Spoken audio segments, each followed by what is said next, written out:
Hi everybody, my name is Sarah. I don't really usually post enough content on here, but my last video is about me fainting. Well, it's gotten a lot more serious. I had a can thrown at me by my now ex-boyfriend slash was kind of husband, so technically it's kind of a divorce because we knew each other for about 9 years. But we are having a mild argument. He's been taking too much medication. He's done that in the past. He was very erratic. He was definitely needing some help. He didn't want to be helped. And I can't force people to help themselves, but when I'm trying to heal from my childhood trauma and trying to deal with him scaring me and calling me stupid, making me feel horrible, and all I wanted to do was help him, and I just wanted to fix him, and it just didn't work. So we were having a mild argument on the couch. I was sitting on the other couch in the living room, and he was sitting on the other one because we have two couches in the living room. He just didn't want to negotiate with me. I told him, those pills are ruining your life. They're ruining me, they're ruining you, and they're ruining your family. And I said, especially they're ruining you and me, because it was the fact that, he threw a can at me and said he was going to put me in the torture room if I didn't be quiet. And the fact that I tried to call the cops so many times because I was scared I'd have to lock myself in the bedroom because he wouldn't leave me alone. I felt like he just was just about himself, and he kept telling me he loved me, and I felt like if he loved me, he would not treat me like that. And I felt like he, kind of used me for, as a distraction. And so he said he was going to put me in the torture room, and he has done this before. He's gotten erratic, but he's never thrown anything at me. So there was a full can of soda on his side on the nightstand. And he, like I said, he said he wanted to put me in the torture room, which, is very hurtful thing to say. And so all of a sudden I see him pick up the can, and I thought he was going to open it and drink it, and he threw it at me. And I was just so stunned because he's never thrown anything at me or anything like that. Like, I was just like so shocked and stunned, and I immediately started crying, and I just went ballistic. And anybody, even if a man or a woman gets anything thrown at them by their significant other or just in general, that's going to traumatize them. And so basically went through the rest of the night. I went to sleep. He went to sleep eventually. The next morning, my case manager came for her visit, and I knew that I had to be honest with her and tell her, because I didn't want to live a lie and just, keep it a secret. But I told her he threw a can at me, and I will never forget that look on her face. And it was probably not easy for her to hear that, because she's seen my files, she knows my issues as a kid. You guys have seen some of my videos where I explain my childhood, but not too explicitly, because this is going on YouTube, this is going on the internet, and I don't want any of it to backfire on me, but I feel like sharing this is very important, especially for women. But went through the rest of the night, went to sleep. Next morning, like I said, my case manager came over. I told her the whole thing. This is not the only incident we've had, but him throwing a can at me, he's never done that before. But she said, I have to do what I have to do, and I'm a mandatory reporter, and I have to call the cops. And I said, okay. I said, I'm done. I'm not going to stop you. If you said you weren't going to call the cops, that means you're not doing your job right. And the fact that the cops showed up about 30 minutes to an hour later. He was still asleep. It was horrible. And then I look outside my front window in the living room, and there was a cop car there, and I thought they were here for a different incident. And then one of the cops called me and said that him and a colleague, which is like another officer, was showing up, so I thought it was only me too. Well, I walk out there because he tells me to come downstairs because this is a domestic issue. And he says, what happened and, all that stuff. And I see my apartment manager standing down there. And then I see another 2 set of cops, and they're all standing around talking to me. And those 2 other cops, before the other cops showed up, they were all here because of my domestic issue. So the fact that there was 4 cops, it was crazy. Like, I don't understand the domestic issue and how serious, cops take it. But this wasn't the first time cops had been called to my house, because there was a lot of problems between us, and he kept saying he was fine. He kept blowing it off. But when he threw that can at me, I think he knew that this was the end. It was the end for a lot of things. And the fact he said, "I'm sorry I broke your heart. I'm sorry about everything." But I just could not take that apology. After throwing a can at me full of soda, when he says that I asked him for a drink, I didn't ask him for the drink.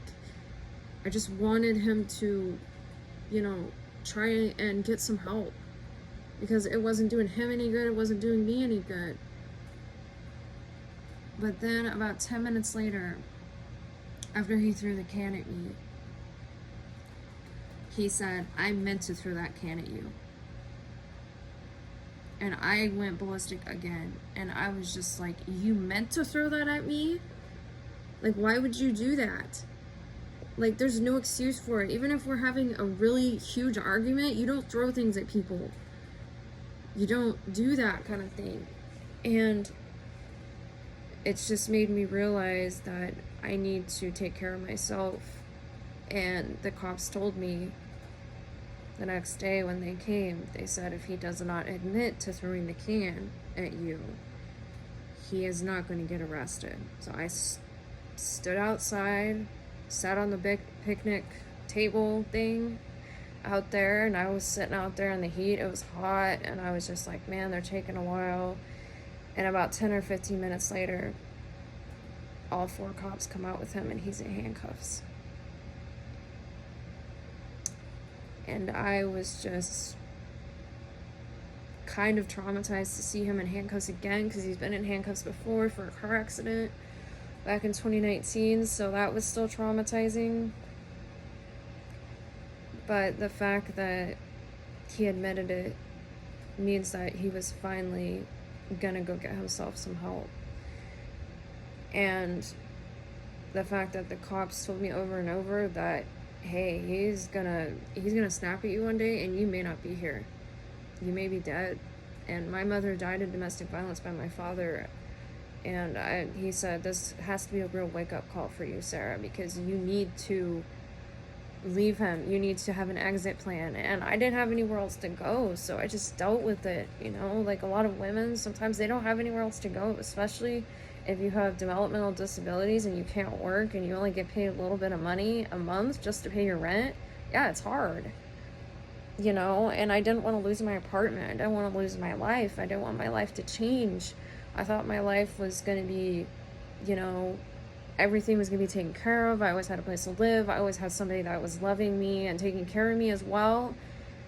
But it just didn't work like that. So the cops really urged me the next morning to go get a restraining order.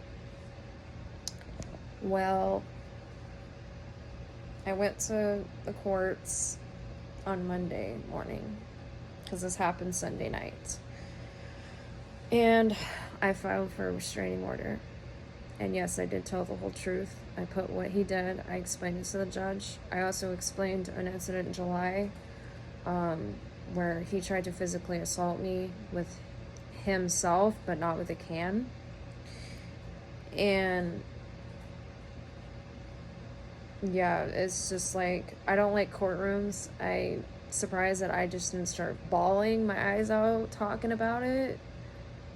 And I told the judge a bunch of things about him, like how he's really mentally unstable, he's taken too many pills, and he sat there for at least a few minutes or so, and he said, "I'm going to grant you this restraining order." And when he said that, my heart just like dropped, because I felt like, for a year that this restraining order is going to be in effect, if he doesn't contest it in 30 days, is that I can start healing from this, and that the judge took me seriously, and, the law enforcement and domestic violence services are helping me as much as they are. I didn't expect the judge to even think it was that serious. But the fact that he granted that restraining order meant so much to me, because it was just something that was very traumatic for me. And actually, since Sunday night, I've had nightmares about him throwing a can at me, because I do suffer from very severe mental illnesses as well. So I haven't been sleeping well. I haven't been, eating very much. And honestly, I've been having a lot of big problems. So another big problem that came the day of court. So I bought my friends some bus tickets to come stay with me, because I thought I could do it alone. I thought I could stay here alone, but I wasn't able to. And I've at least cried like every day, at least once. And I have today, but I don't feel like it right now.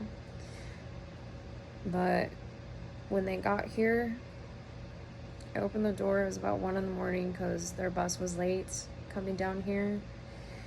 And I opened the door, and I see them get up because I'm trying to let them in because they're out in the hall. And all of a sudden, I black out.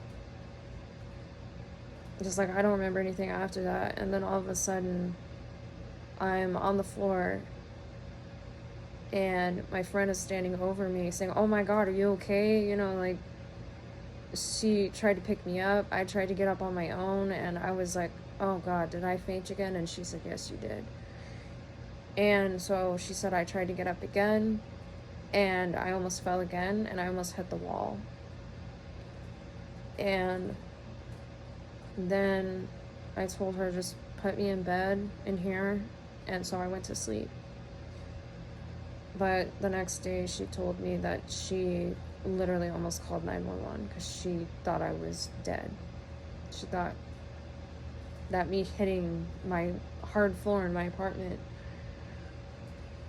what killed me. She said, I asked her what happened. I said, was I convulsing on the floor? Did I have a seizure? And she said, no, you were just out. She said you were still breathing for like she said, literally, I stopped breathing for like a few minutes. And then all of a sudden, I opened my eyes, and I'm on the floor, and I'm just like, oh God, I fainted again. Like, after my first fainting spell, like my last video, and I told you guys about that, I had a very, very, very bad fear of fainting again. Like, I had just the fear that I was going to be out somewhere in public, and I would faint, and I'd hit the concrete, and my life would be over. So yesterday, I had to call my doctor, because he said if it happens again, I need to let him know. I really was not going to tell him. I should have. But my friend kind of made me, and, I don't blame her for saying, hey, you need to call your doctor if he says that you need to. So I did. So I left a note, and then about 2 or 3 hours later, I get a call back from my doctor's office, my primary, that I told.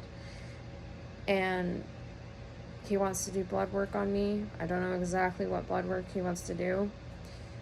And this is something that is very hard for me to even grasp, is that now I have to have a heart monitor because I keep fainting. I keep injuring my shoulder. Like, I don't know if y'all can see that, but my shoulder is red, and then the can he threw at me is actually, oh boy, it's bruised now. Oh my god, I did not notice. It's so bruised from that can. Ugh. I guess that other shoulder just started bruising because I had no idea, and now it looks like it's yellow and stuff. So now both of my shoulders are injured. And when he threw that can at me, my shoulder, this shoulder, when I first fainted, I landed on this shoulder. I had one mark on my leg. I still have the scar from that. I still have a scar from a little piece of skin that came off my toe, my big toe on my left foot.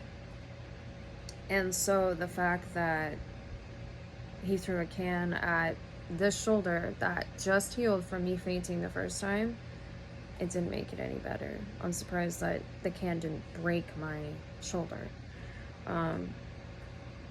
But the fact that I fainted again after court, after going to get that restraining order, you know, I thought I was going to be fine, you know, and moving on with my life. But I fainted again, and now I have to get blood work done, and I have to get a heart monitor because I have a feeling that I was having mild strokes. In the past, about 5 or so years ago, I had to start getting my cholesterol checked. I don't really know exactly why the doctor started checking my cholesterol, so I can't tell you guys that. But my cholesterol was the highest that it can be. It was at 245, which that is the limit of really high. So the fact that I keep fainting and my cholesterol has not been checked in a few years because the doctors say I'm too young. I'm sorry, but babies can go through heart issues and they need to be checked too. I'm not too young to get my cholesterol checked, especially when there's a family history of heart problems and stuff in my family and cholesterol and strokes. The fact that I haven't been checked, but now that I'm fainting more, it's probably going to be more serious. And yeah, it is more serious because now I have to go to the Shaw Heart Institute here at the local hospital. Yeah, it's scary. And the fact that now I have to wear a heart monitor, and I'm going through all this legal stuff with my ex, and, you know, kind of going through a divorce even though we weren't legally married. But we technically, you know, call each other wife and husband, and we live together and everything, so it's kind of like a marriage. So I use the term divorce because it is a divorce. It's been really hard. I've been trying to get his stuff packed up.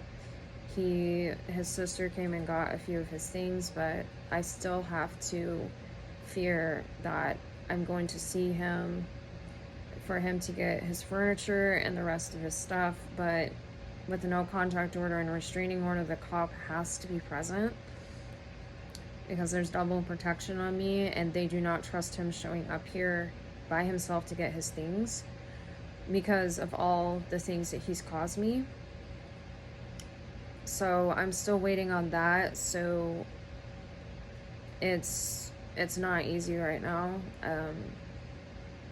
I thought that, you know, after he was gone, I was going to feel better, but honestly, I don't. I feel kind of worse. I'm having to go see my psychiatrist every 4 weeks now, and now I have to go through extensive therapy again because of this issue with him. And yes, I will not say that he was only the sole reason of, you know, that happened. Like, I have issues too. He has issues. And I'm not saying I'm perfect because I'm definitely not perfect. I make mistakes. I've made mistakes. He's made mistakes. But I can't put myself through this anymore. Since my mom died of domestic violence before she was 30, and I'm 31, I outlived her. And I didn't want to end up like her at all. And I'm too young for any of that. And every woman or every man that goes through abuse, it's not okay. It's horrible, it's degrading, and it's just, a lot to process. But I did want to share those. And, if you guys click on this video, just know that you may hear some things that are going to be a little unsettling. So when I label this video, I'm going to put a trigger warning, because it is kind of a triggering video, because it has very sensitive, subjects and everything. So if you guys click on this video, I'm happy you did. And if you can't handle this video, then sure, click off whenever you want. I'm not trying to make money off this video. I'm just sharing my story. And yeah, I really, if there's any support, you guys can leave comments below. Give this video a like if, you guys can relate, or you just want to support my content that I sometimes have. Yeah, anyway, thank you guys if you did click on this video. Bye.